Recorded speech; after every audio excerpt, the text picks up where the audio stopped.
Lição de número 147. O título é Não é Só. Está em carta de Paulo aos Colossenses, capítulo 3, versículo 8. Mas agora despojai-vos também de todas estas coisas: da ira, da cólera, da malícia, da maledicência, das palavras torpes de vossa boca. É mais um dos ensinamentos de Paulo de Tarso. Comentário de Emmanuel. Na atividade religiosa, muita gente crê na reforma da personalidade, desde que o discípulo da fé se desligue de certos bens materiais. Um homem que distribuía grande quantidade de rouparia e alimento entre os necessitados é tido à conta de renovado no Senhor. Contudo, isso constitui modalidade da verdadeira transformação, sem representar o conjunto das características que lhe dizem respeito. Há criaturas que se despojam de dinheiro em favor da beneficência, mas não cedem no terreno da opinião pessoal, no esforço sublime de renunciação. Enormes fileiras de aprendizes proclamam-se dispostas às práticas do bem. No entanto, exigem que os serviços de benemerência se executem conforme os seus caprichos e não segundo Jesus.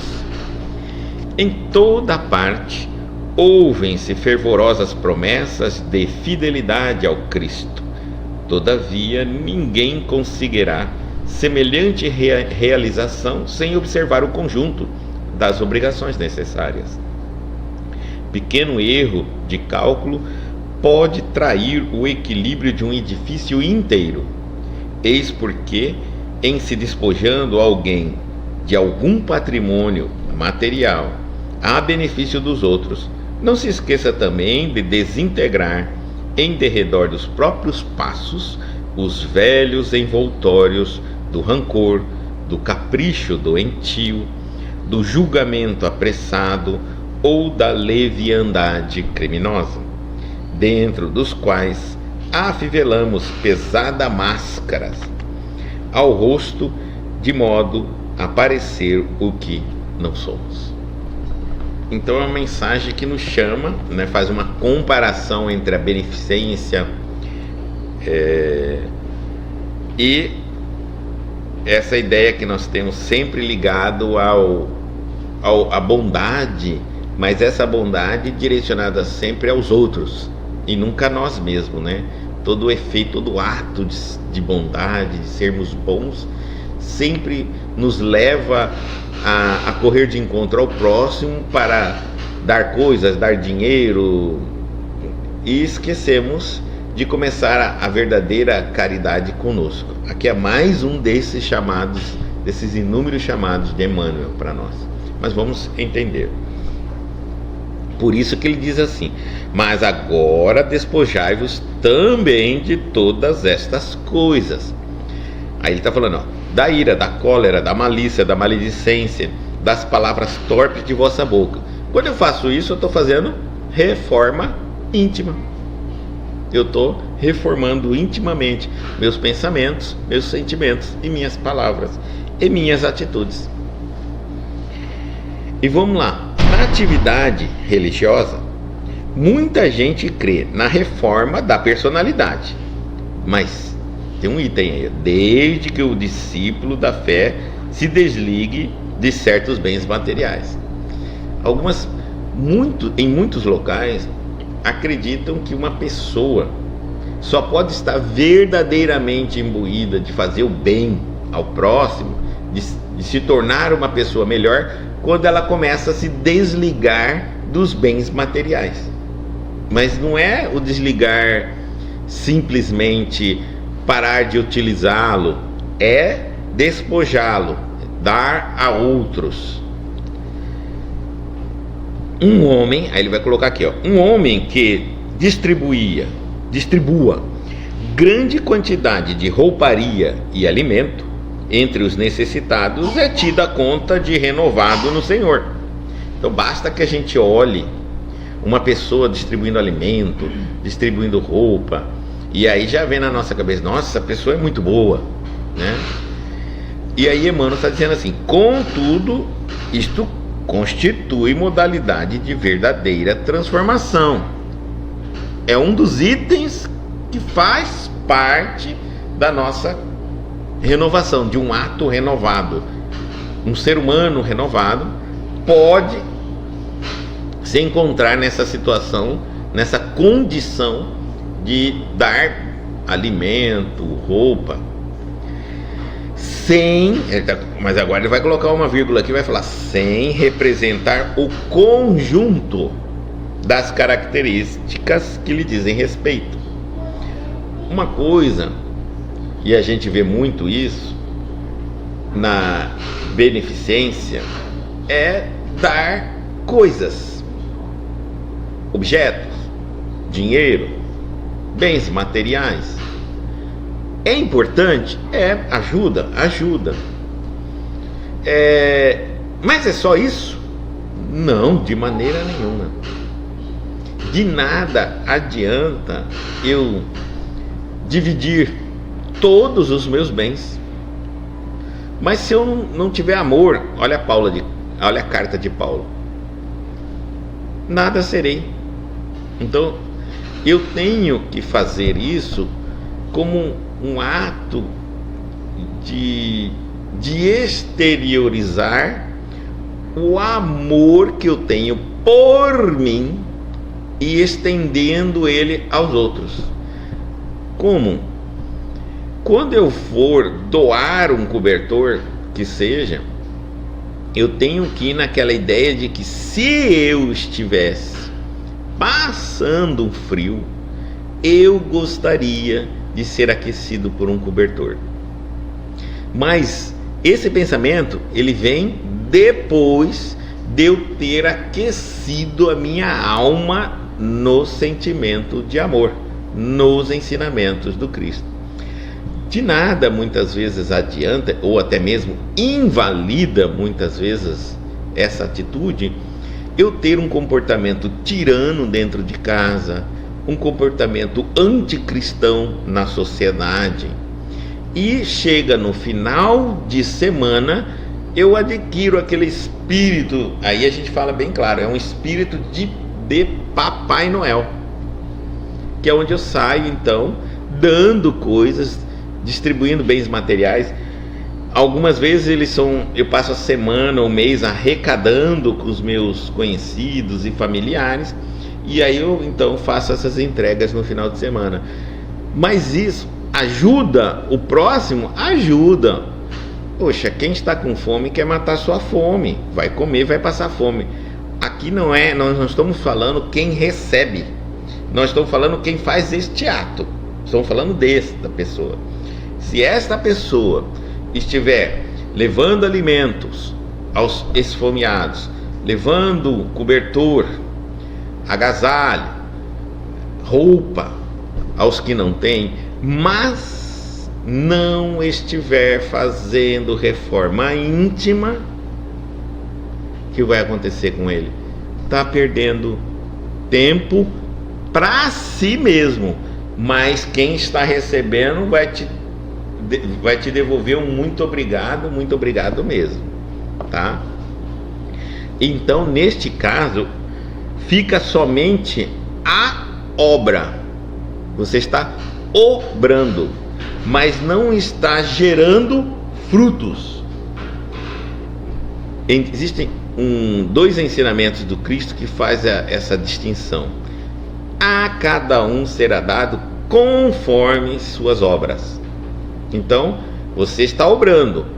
Eu juntei um monte de coisa que eu não uso mais, resolvi dividir o que eu tenho e fui entregar aos necessitados. É uma obra muito bonita, mas ela não é o todo, ela só é uma parte.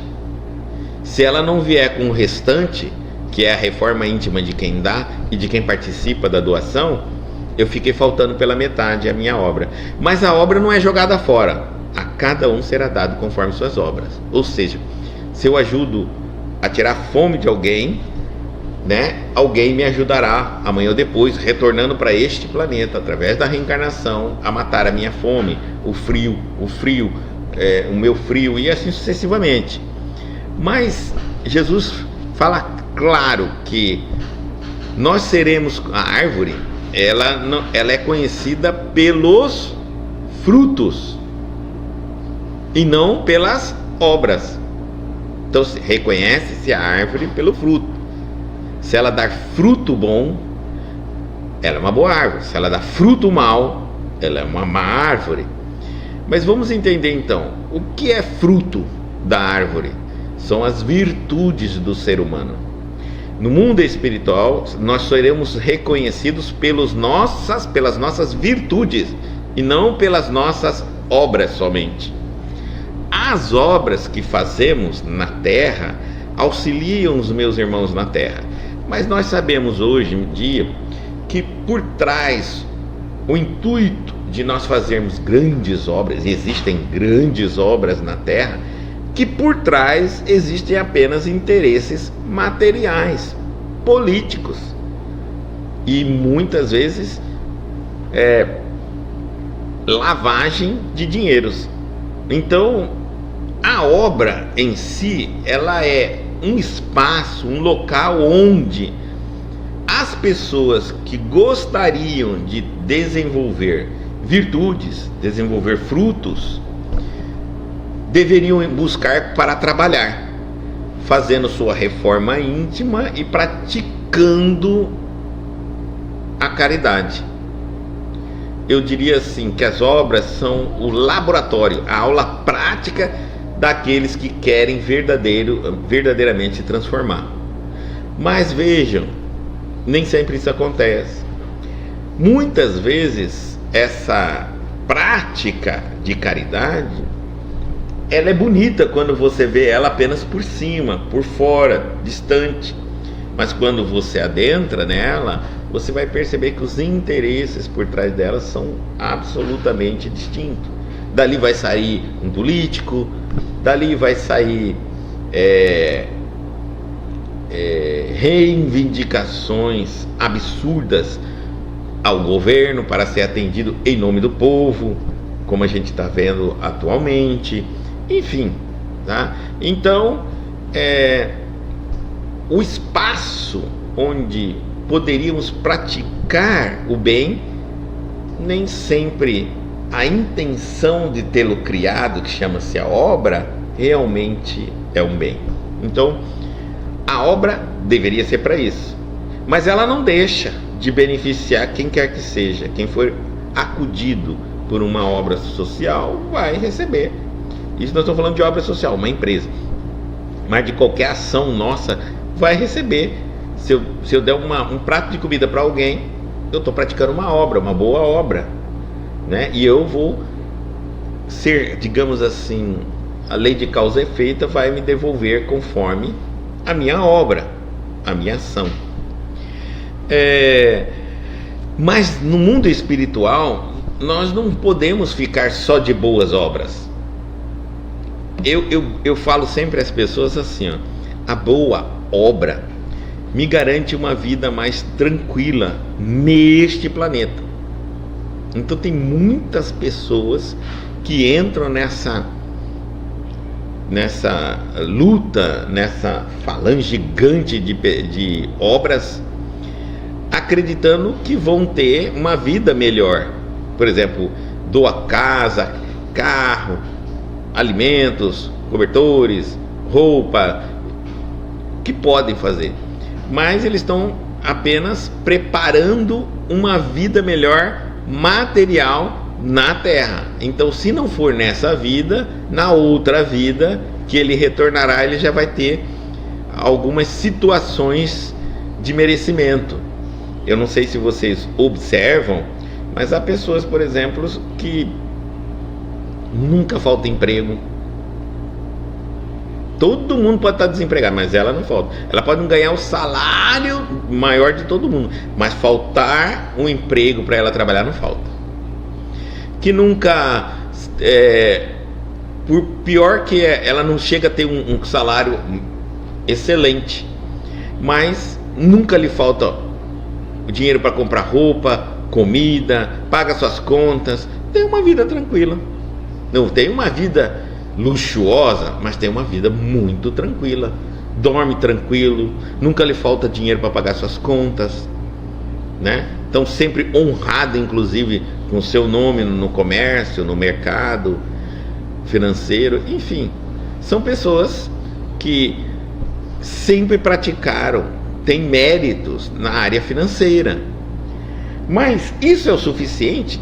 E aí vem uma coisa assim, quando a pessoa está morrendo focado apenas na obra. Nós estamos falando isso, não estamos indo contra a boa obra, mas estamos falando que algumas pessoas se concentram somente na boa obra.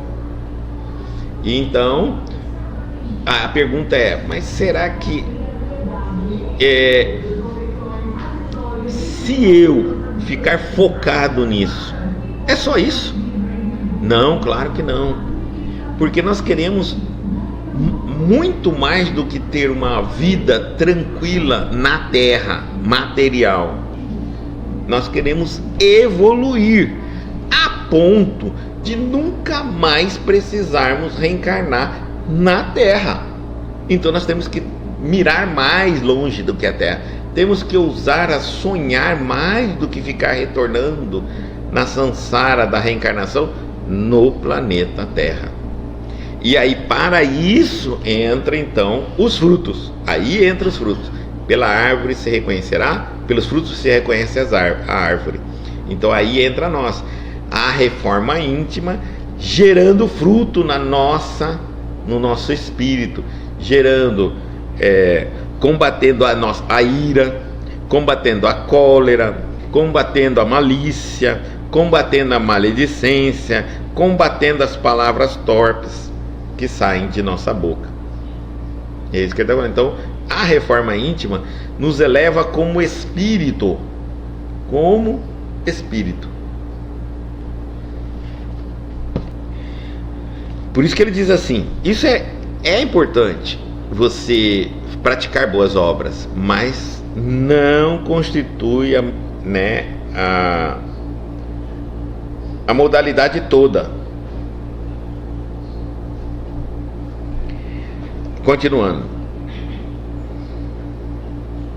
há criaturas que se despojam de dinheiro em favor da beneficência, mas não cedem. Aí ele vai fazer uma comparação. Tem pessoas que são caridosas, doam mesmo dinheiro para as instituições de caridade, mas não cedem no terreno da opinião pessoal, ou seja, são pessoas duras, cabeça dura. Se ela falou sim, sim, se ela falou não, não, e aquela coisa é complicada, você não consegue movimentar um pensamento dela, você não consegue discutir com a pessoa, você não consegue conversar com a pessoa, tudo tem que ser da maneira dela. É uma pessoa muito difícil de se lidar, mas é uma pessoa muito desapegada. E existem muitas pessoas assim. Você fala, nossa, fulano é muito desapegado, ele doa isso, ele ajuda os orfanatos, ele ajuda os asilos, ele ajuda os locais que precisam. Sempre que aparece alguém precisando, ele está ali auxiliando materialmente.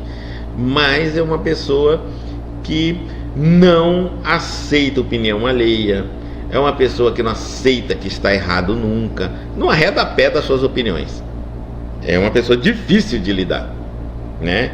Então ele está falando assim, ó: há criaturas que despojam de dinheiro em favor da beneficência, mas não cedem no terreno da opinião pessoal, no esforço sublime de renunciação. Nunca renunciam. São pessoas que é difícil renunciarem.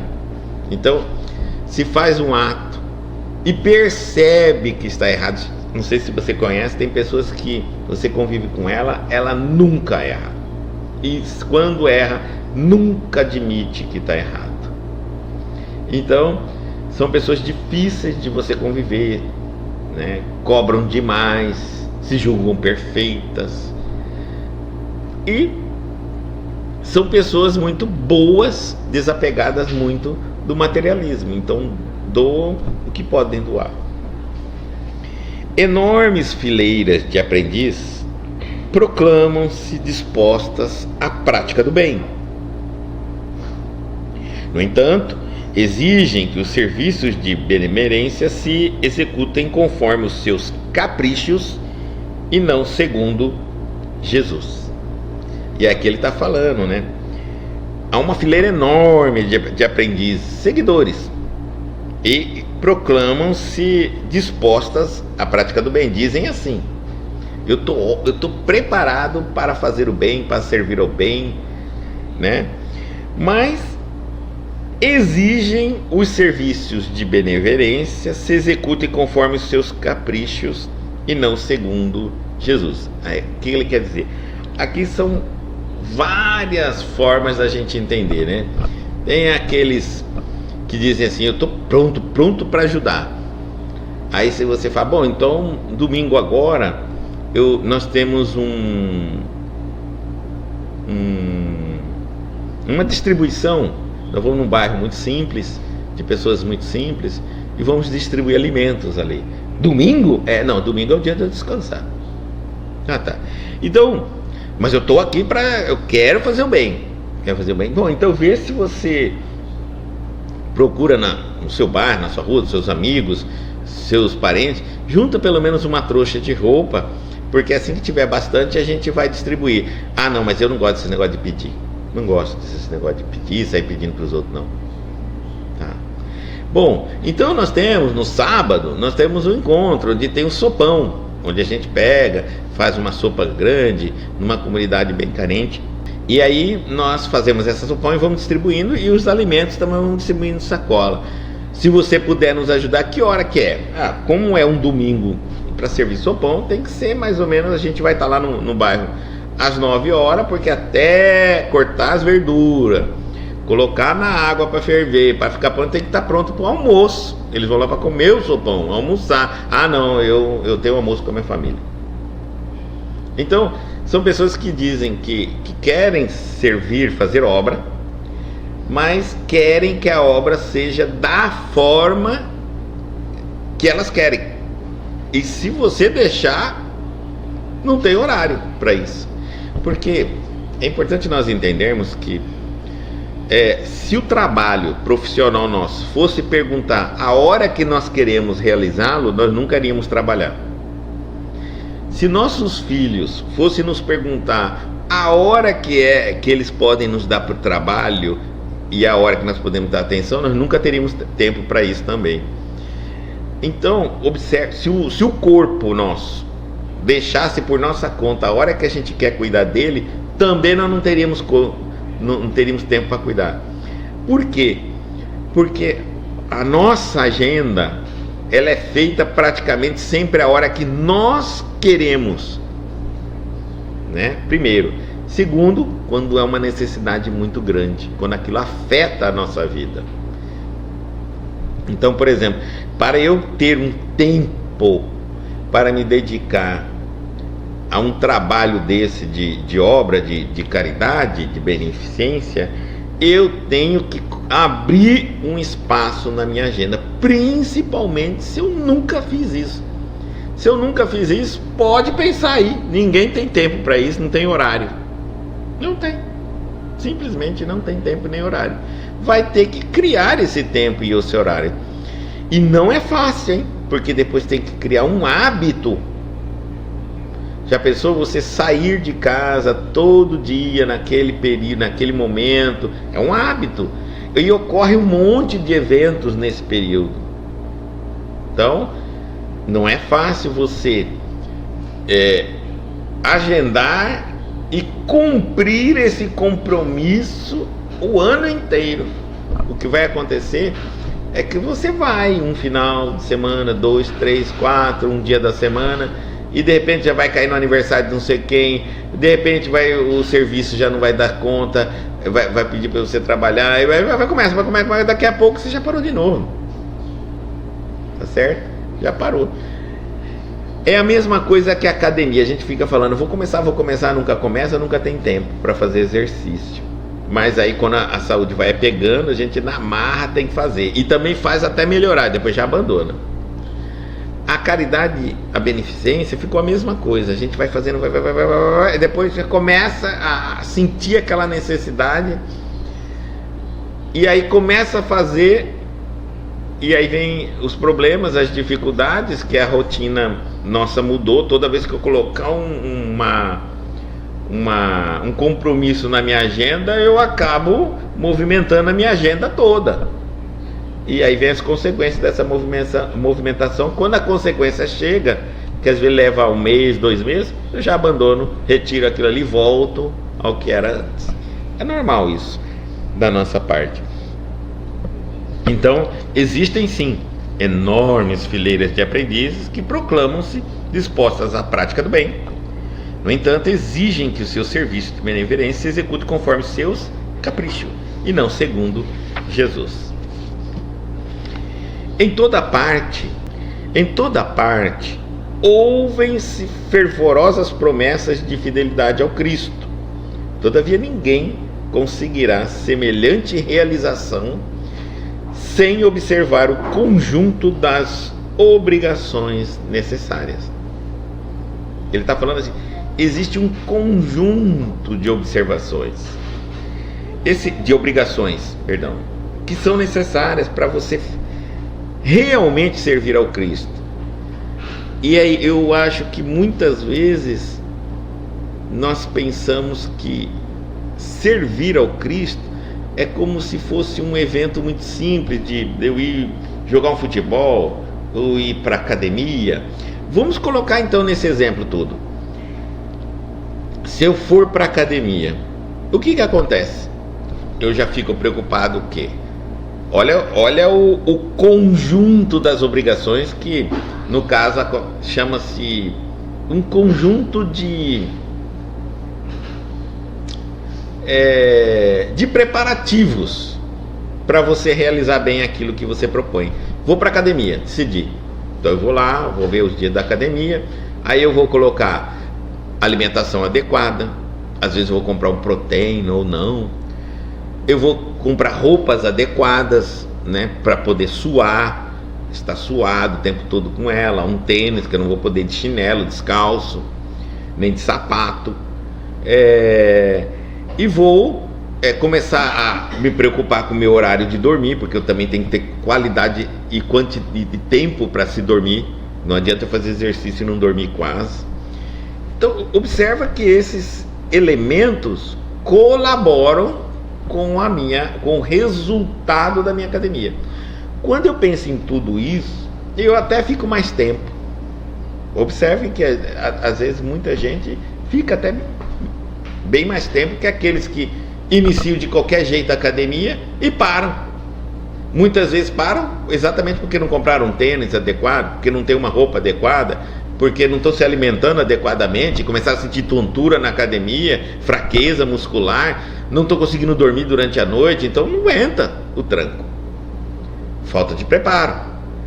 Imagine se eu começo a fazer caridade, benemerência, sem me preparar.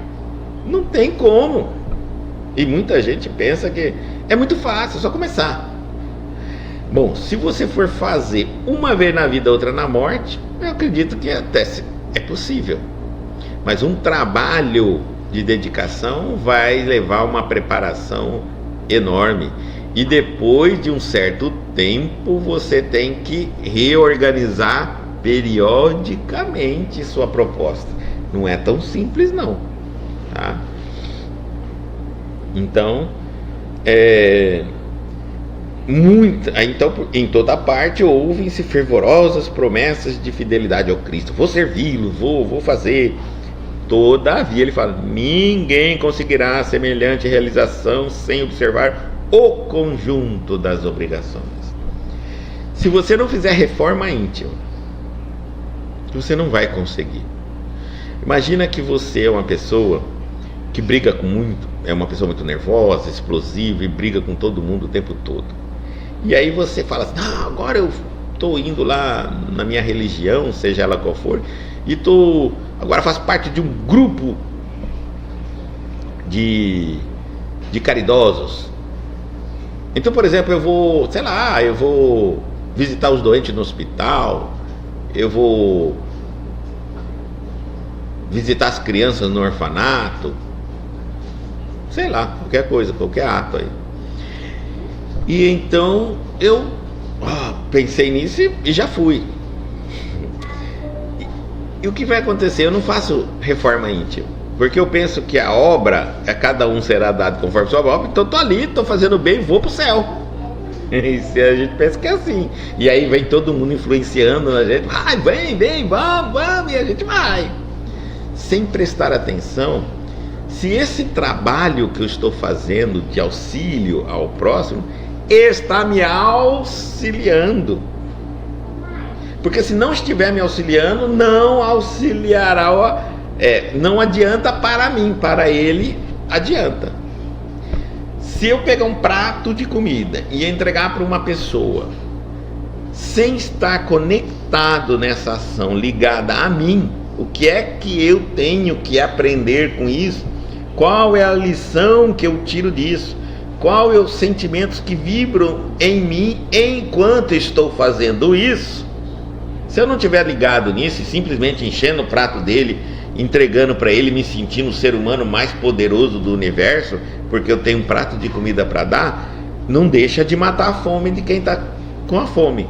Eu volto para casa vazio. Daqui mais ou menos 3 meses eu já desisti. E aí alguém vai perguntar: e aí, fulano, você não vai? Ah, não, já enjoei. Aquele povo nunca vai perder a fome, não, porque todo mundo que vai lá buscar o prato de comida volta na semana que vem, eles são tudo pessoas da rua. Então, não sei não se eu me sinto bem ficar dando. Eu não estou ajudando eles em nada. Eu estou pensando só no outro, olha só. Eu não estou ajudando eles em nada. Eles não vão deixar. Eu não estou dando trabalho para eles. Ou seja, eles vão ficar ali até morrer. Até quando que eu vou fazer isso? Ainda tem essa, tá? Aquele que entra no trabalho de caridade sem fazer reforma íntima já fica pensando na aposentadoria dele no trabalho de serviço ao Cristo. Tem gente que fala assim: mas eu vou fazer isso até quando? Guto, depois de 60 anos a gente também tem que fazer caridade? Ou a gente já pode dizer: não, estou muito velho? Quando que a gente pode considerar velho para não fazer mais caridade? Quais são as doenças que limitam a gente de fazer caridade? Segundo Joana de Ângeles, nenhuma. E nós temos que morrer fazendo. Não tem aposentadoria. E está Chico para provar isso, de Divaldo Franco para realmente aprovar. Por que não pode, que não tem prazo, não tem idade? Porque não é para os outros, é para você. Então é a mesma coisa que você falasse: eu vou fazer até os 90 anos, aí eu vou parar, vou me aposentar na caridade. Não, você está dizendo assim: eu vou parar de evoluir, crescer, aprender, entender com 90 anos. E existe isso? Existe limite de idade para você parar de aprender, de evoluir? Eu não acredito. É a proposta nossa na Terra. Então, se você fosse parar mesmo de evoluir, de aprender, está na hora de desencarnar. A escola perde o valor, o sentido total dela. Então, mas o que eu vou aprender pegando o prato de comida? Pensar: meu Deus, esse prato que eu estou colocando aqui, que eu vou entregar agora, poderia estar sendo dado a mim. Eu poderia ser aquela pessoa que está em pé ali, recebendo esse prato de comida. Aí vem o pensamento: e por que eu não sou ela? Por que eu estou aqui desse lado da mesa servindo e não sou aquele que recebe? Qual é a diferença entre eu e ele?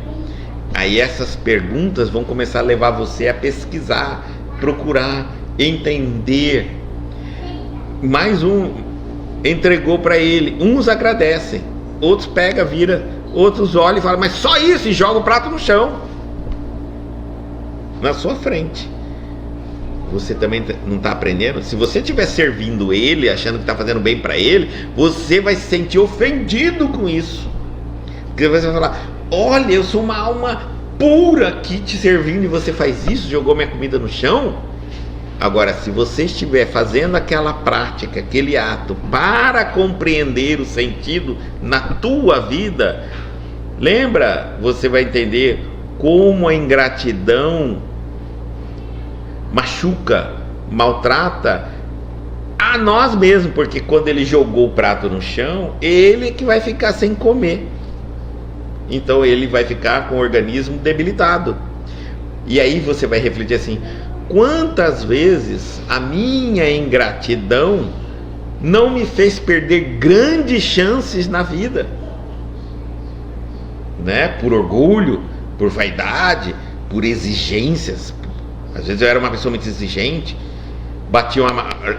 oferecia um emprego para mim, e eu chegava lá, eu estava passando fome, estava parecendo necessidade, e alguém falava assim: eu tenho um emprego, assim, uma vaga, faz o que, tal coisa? Não, eu só aceito gerente, eu só aceito isso, só aceito aquilo, não faço isso, não faço aquilo. Quantas vezes, né, numa exigência descabida, eu não consegui arranjar um companheiro para estar ao meu lado, porque eu quero um companheiro assim, assado e etc. Quantas vezes eu fiquei sempre no papel de necessitado, por não querer trabalhar e me tornar aquele que mata, que atende a necessidade dos outros. Porque aquela pessoa que jogou o prato no chão, na sua frente, ela só esqueceu uma coisa: que a diferença entre ela e você é que você estava com saúde, sabia preparar uma comida, teve tempo para preparar, teve condições financeiras, inclusive, para preparar os alimentos, foi comprar e tudo mais, preparou, e agora está dando. Você é o rico que dá, ele é o miserável que ainda escolhe aceitar ou não. Quantas vezes nós nos fazemos isso diante da vida? Nós somos os miseráveis nessa vida e vivemos escolhendo as coisas. Eu não gosto disso, eu não quero aquilo, eu não faço aquilo outro, etc, etc, etc. Quantas vezes nós fazemos? Então, estou citando aqui uma visão simples, de um simples pegar o prato e entregar para... Agora imagina fazendo isso a cada pessoa. A cada pessoa. E você vai ver que cada um tem uma situação diferente. Então cada um te apresenta uma maneira de você, uma visão nova de você filosofar sobre a tua própria vida. Se você estiver fazendo isso, ao fazer a benevolência, a caridade, eu acredito que você nunca vai parar. Você vai falar: não, eu morro fazendo isso, eu vou morrer, porque eu nunca quero aprender esses insights que eu vou tendo na hora que eu vou fazendo, na hora... Por exemplo, eu estava ali dando uma comida, de repente, quando eu estava preparado para fazer a caridade, e aí quando eu peguei o prato de comida e levei para uma mulher que foi receber esse prato de comida, e ela estava com uma criança do lado, e eu vi que ela pediu também para essa criança que estava do lado, e naquele ato eu me lembrei que eu deixei sem atender uma filha, um filho em casa, quando me pediu ajuda numa tarefa, não sei o que, não sei o que, né? Então, quando eu estou com o papel, com o pensamento, com o foco nas verdades do Cristo para a minha vida e não para a vida dos outros, ao fazer a caridade, os outros vão receber a caridade que eu estou fazendo, simplesmente vai matar a fome, mas eu estou recebendo muito mais. A oportunidade de assistir o filme da minha própria vida, onde eu estou do lado daquele que dá e não do necessitado que recebe. A menos, e aí aqui está uma coisa muito importante: mas e se eu não entender isso? E se eu fiz aquilo ainda fico olhando, ainda tem mais aí? Ainda tem mais prato para distribuir? Nossa, tudo isso de gente, que hora que eu vou terminar aqui? Eu tenho coisa para fazer, entendeu? Vamos rápido, gente, vamos ver rápido, não estou aqui o dia inteiro. Aquelas pessoas, sabe, ansiosas, que na hora de fazer caridade. E tem aqueles que são extremos generais: fila única, não sei o que, e grita com todo mundo, porque todo mundo tem que se sujeitar às vezes ao caridoso, né? Ele é o Ele é o máximo autoridade ali. Aí ele aproveita para fazer tudo o que ele quer com o ser humano, né? Aí eu já vi pessoas escolhendo que lugar que fica as crianças, se é do lado esquerdo ou do lado direito. Se botar uma criança do lado esquerdo na fila, não vamos falar isso aqui, vamos falar isso aqui. As crianças têm que ficar do lado esquerdo. Qual é a diferença? Mas é porque as pessoas se mostram quem são quando elas ganham poderes. E aí pediram uma pessoa, imagina, você nunca teve muito poder em nada, e de repente alguém assim, fala assim pra você, ó, no ato da caridade, vai lá e cuida com essa fila ficar em ordem, hein? Pronto. É capaz de você pegar um chicote na mão e vai lá, entendeu? Porque ali naquela hora você é um general, imbuído de uma missão. Esqueceu de que você também é um ser humano igual a eles, de pensar igual a eles. E aí é onde você vai percebendo, essa pessoa, se pegar um chicote e fizer isso, ela esqueceu de fazer a visão da caridade para ela, entendeu? A visão de caridade ela não está se vendo na caridade. É onde às vezes eu atropelo, piso, humilho e maltrato as pessoas que vêm buscar a instituição ou a minha pessoa para receber um auxílio. E aí ele diz assim: pequeno erro de cálculo, ele está falando assim, ó, deixar de fazer reforma íntima e deixar de enxergar a filosofia do trabalho de caridade na sua vida, implementá-la na sua vida, é um erro pequeno de cálculo, porque algumas pessoas vão falar, pelo amor de Deus, Guto, eu sou a pessoa que distribui mais de 20 anos alimentos, eu auxiliei não sei quantas famílias, não é possível que eu não tenha o meu merecimento no céu. Mas você fez reforma íntima? Você deixou de ser mais orgulhoso, vaidoso, egocêntrico, nervoso, malicioso? Eu nunca pensei nisso não. Pois é. Então você errou. Houve um erro de cálculo. É um pequeno erro de cálculo.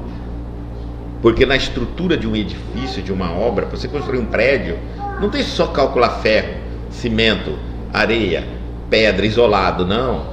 Tudo fazem parte de um conjunto.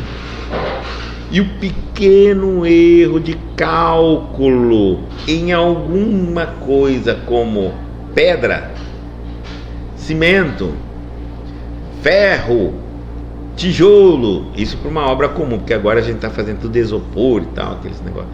Então, se você não levou em consideração todos os elementos para fazer o cálculo, e aqui está o cálculo da caridade, tá? A beneficência que você faz aos outros, sem você levar em consideração um elemento muito importante, a reforma íntima, você cometeu um grave erro de cálculo. E aí, vamos comparar aqui com o edifício. Você acabou de construir um edifício maravilhoso. E agora você revisando, falou, eu acho que eu esqueci de calcular certos ferros. O cimento, ou a areia, as pedras. Eu acho que eu não fiz uma profundidade nos pilares adequado. O que vai acontecer? Vai cair o edifício. É exatamente isso que acontece conosco quando a gente passa uma vida construindo. Como cristão, nós estamos construindo. Então, a prática de ajudar as pessoas, ajudar os outros, ela é muito importante, mas não é tudo. Não é tudo. Coloca aí para mim, de 100% ela é quanto? 10%. 90% é você descobrir o significado filosófico em sua vida. Imagine que você, ao ajudar uma pessoa a construir uma casinha pequena para ela morar, você conseguiu se descobrir muitas coisas sobre sua vida espiritual, sua finalidade aqui nesse planeta, sua missão. Sem isso, se você conseguiu se tornar uma pessoa mais calma, mais tranquila, mais equilibrada, olha, se foi isso que gerou em você construir um quartinho de material de construção para alguém morar, a sua caridade, sua beneficência, valeu muito. Muito mais para a pessoa. Valeu para você, porque ela pode pegar aquele quartinho e ainda vender. Ou então ela olhar para o quartinho e falar: não gostei, Guto. Podia ter o pé direito mais alto, hein? Já que vai fazer muito calor. Mas o importante não é o que você fez a ela. O importante é o que você aprendeu da sua vida para você enquanto construía a casinha dela. O que ela vai fazer com aquilo não te interessa, não importa. Cabe a ela e Deus. Mas o que você aprendeu fazendo a construção da casinha dela representa para você a parte mais importante entre você e Deus. É por isso que a gente não consegue ler nas pessoas corretamente esses padrões de atitude. Aqui você vê uma pessoa ajudando, servindo sopa, fazendo aquele ato de caridade, matando a fome de muitas pessoas. Daqui uns 2, 3 anos, essa pessoa não está mais nisso, nunca mais buscou isso, não tem nem religião mais. Aí você fala: uai. Ali do outro lado você olha aquela pessoa gerindo uma obra social, trabalhando, né, para entregar roupa, agasalho. Chega aí até na África, para a África. Nossa, esse trabalho da África é maravilhoso. Então, vai para lá. Mas trabalhando, dedicado. Depois de 5 anos some, não tem mais nem religião. Só fica com uma história de vida. Aí você fala assim: mas Guto, por que esses trabalhos de caridade não alimenta em nós, pelo menos, o sonho de se manter servindo a Deus? Gente, nenhum trabalho religioso, nenhum trabalho moral, nenhum trabalho espiritual vai se manter em pé se não houver retorno para aquele que faz. Até máquina gasta energia. Até relógio você dá corda. Quem é que vai fazer qualquer atividade sem ter retorno nenhum? Não tem. Mas então qual é o retorno que nós temos que esperar num ato de caridade? É isso que nós estamos tentando falar aqui agora. Se você não se enxergar como um aprendiz na atitude de auxílio ao próximo, é a primeira coisa. Você já está iniciando a caridade errada. Segundo, se você não tiver alguém do seu lado, se você não conseguir enxergar a filosofia daquilo na tua vida, você vai ter que perguntar para alguém: Guto, o que eu tenho que aprender aqui servindo sopa para a pessoa que está querendo ficar com fome e morando debaixo da ponte? O que eu tenho que aprender aqui? O que tem a ver isso na minha vida? Lembra que nós falamos, né? Ué, a primeira pergunta que você tem que ter é: por que eu que estou servindo e não sou eu que estou sendo servido? Por que ele é o mendigo e eu sou o que estou? Sai em busca disso. Ó, primeira pergunta para você responder. Então aquele ato serviu, despertou em você. Segundo, quais são os tipos de pessoas que recebem ajuda quando você distribui a comida? Quais são os perfis dele? Você talvez não tenha percebido, mas agora você vai descobrir que talvez você tenha algumas características deles. Terceiro, e aí você vai em busca. É um ensino para quem faz, não para quem recebe. Isso é importante. Por isso que será cobrado de quem para muito for dado. Se você se você teve condições, se um dia você pôde fazer algo por alguém, então foi lhe dado mais. Você tem a obrigação de aprender por que fez isso, o que levou você a fazer isso e o que você aprendeu fazendo isso. Mas, Guto, eu parei. Eu comecei a fazer, depois eu parei. Nunca mais fiz.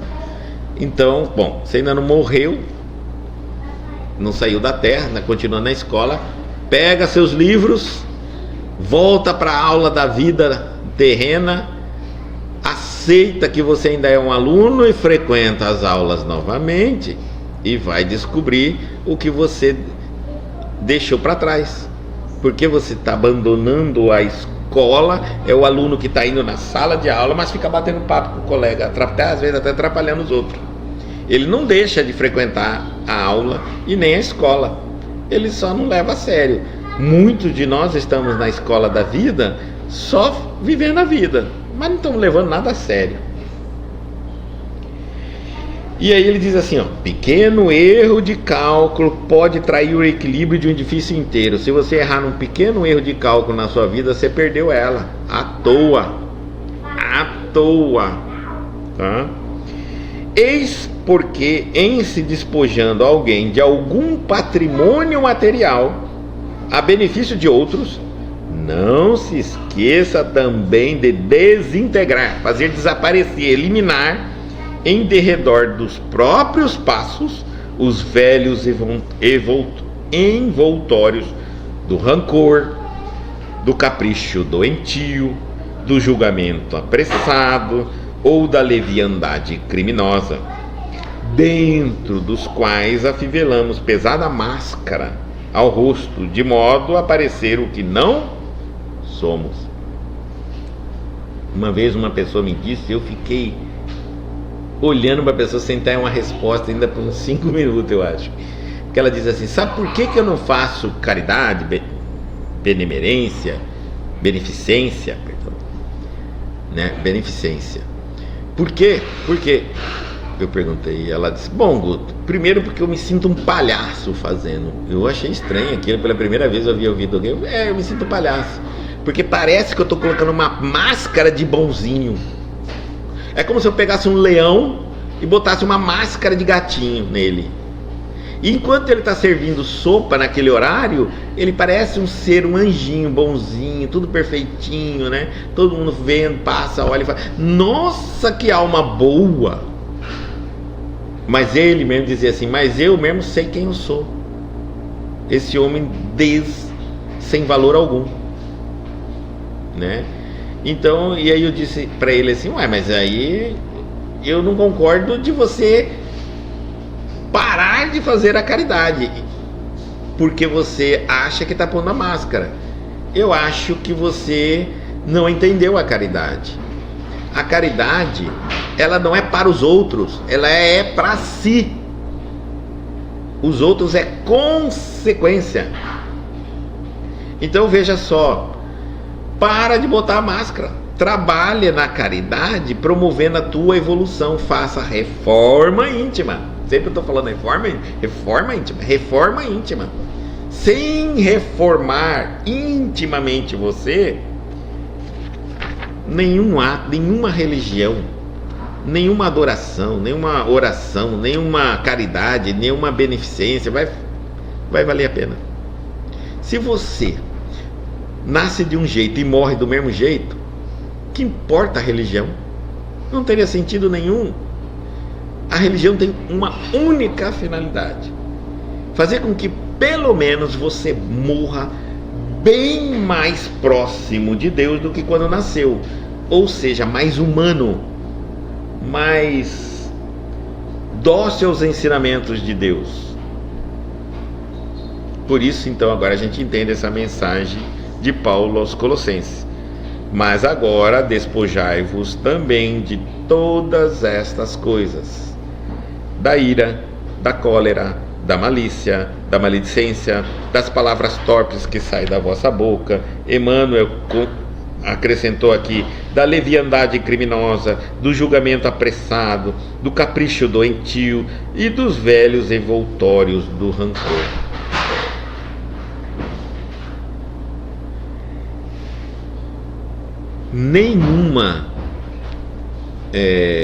Nenhuma ação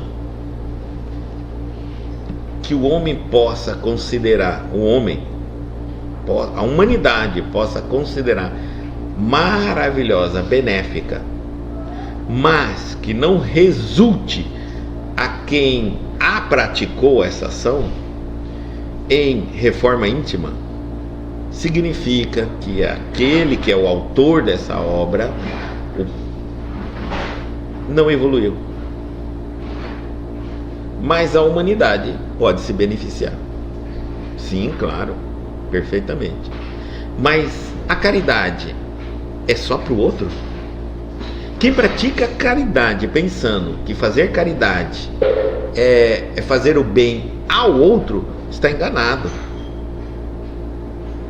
Você está olhando só um lado da moeda e está jogando tempo, perdendo tempo.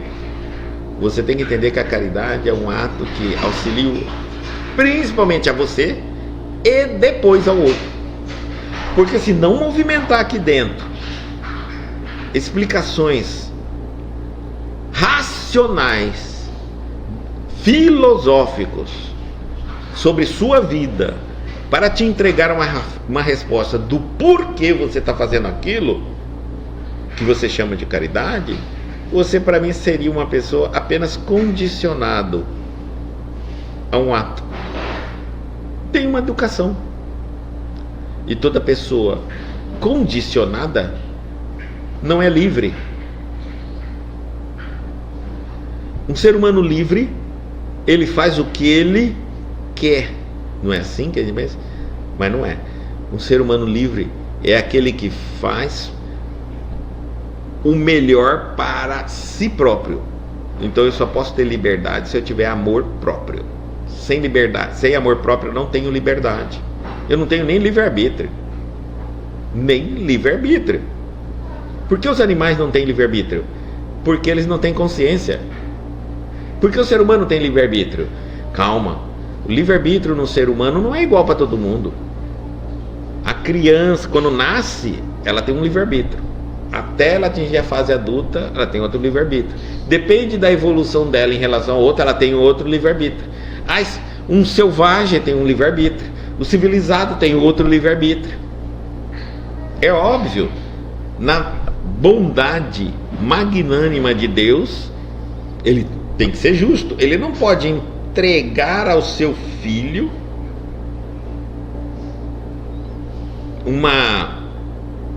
um livre-arbítrio onde, por ignorância, o seu próprio filho pode se matar, se prejudicar. Não por vontade, por ignorância. Por ignorância. Então, o amor de Deus é promover um desenvolvimento espiritual dos seus filhos em segurança, como todo pai e mãe faria na terra. Em segurança e não abandonados. Então, à medida que eu vou adquirindo inteligência, conhecimentos e sentimentos, eu vou tendo mais livre arbítrio. É natural. Então, encerramos, a nossa lição dizendo: não, por isso o tema, não é só. Não é só. E nós temos que parar. Eu não estou falando contra a caridade e a beneficência. Não estou falando. Não estou falando não faça, não dê esmola, não dê comida, não dê cobertor. Não estou falando isso não. Eu estou falando que não é só, como na lição. Não é só isso. E nos condicionaram a somente isso. Tá? Então existem pessoas que lideram esses movimentos e que reúnem um monte de gente para fazer caridade, convence todo mundo, é muito bonito fazer, ainda mais se falar se vai ter televisão filmando, que vai ter foto, aí vai todo mundo mesmo. E as pessoas não sabem nem como se faz caridade, nem solidariedade. Não sabem.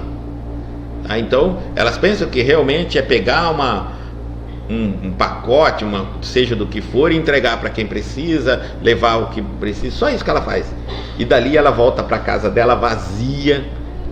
Às vezes, inclusive, tive casos que as pessoas voltaram depressivas, porque viram a situação difícil de quem estava recebendo e se emocionaram. Olha o despreparo para uma pessoa fazer a caridade, né? Olha o despreparo. E então, se você pensa que é só isso, não é só isso. É um monte de elementos que você tem que unir. Posso dizer claramente: reforma íntima. Sem ela, não faça isso. Você está perdendo tempo.